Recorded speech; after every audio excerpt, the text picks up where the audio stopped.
তামোলপুৰত আছুৰ তীব্ৰ প্ৰতিবাদী কাৰ্যসূচী তামোলপুৰ আঞ্চলিক ছাত্ৰ সন্থাৰ কাৰ্যালয়ৰ সমীপত ৰাজপথত তীব্ৰ প্ৰতিবাদ সাব্যস্ত কৰে তামোলপুৰ জিলা ছাত্ৰ সন্থাই। সদৌ অসম ছাত্ৰ সন্থাৰ আহ্বান মৰ্মে তামোলপুৰ জিলা ছাত্ৰ সন্থাই অসম চৰকাৰে কা বলবৎ কৰি 2014 চনৰ 31 ডিচেম্বৰ পূৰ্বে অসমলৈ অহা লোকসকলৰ নাগৰিকত্ব সম্পৰ্কীয় গোচৰ বিদেশী ন্যায়াধিকৰণত নপঠিয়াবলৈ জাৰি কৰা অধিসূচনাৰ বিৰোধিতাৰে আজি ছাত্ৰ সন্থাই অধিসূচনা জাননীৰ প্ৰতিলিপি দাহ কৰি তীব্ৰ প্ৰতিবাদী কাৰ্যসূচী ৰূপায়ণ কৰিছে। খিলঞ্জীয়াৰ নিৰাপত্তাৰ কথা কৈ খিলঞ্জীয়াৰ অস্তিত্বৰ কথা কৈ এই চৰকাৰখনে খিলঞ্জীয়া বিৰোধী এখন অধিসূচনা জাৰি কৰিছে।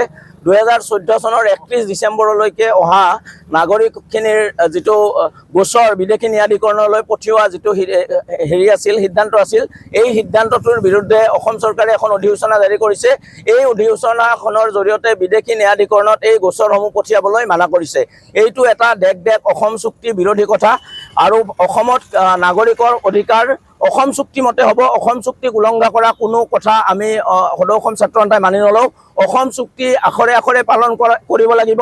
অসমত বিদেশী ন্যায়াধিকৰণৰ যি ভিত্তিবৰ্ষ আছে, বিদেশী নাগৰিকৰ চিনাক্ত কৰাৰ যি ভিত্তিবৰ্ষ আছে, এই ভিত্তিবৰ্ষ 1971 চনৰ 24 মাৰ্চ এইমতেই চিনাক্তকৰণ কৰা হ'ব। অসম চৰকাৰে এনেকুৱা ধৰণৰ যিকোনো অধিসূচনা জাৰি কৰা অধিসূচনা আমি কোনো কালে নামানো।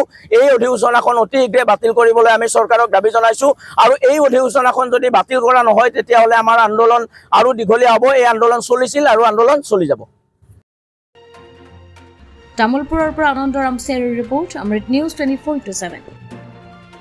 অমৃত প্ৰবাহ অসমীয়া সাপ্তাহিক কাকতৰ ডিজিটেল সংস্কৰণ অমৃত নিউজ, সত্যৰ সন্ধানত অমৃত নিউজ।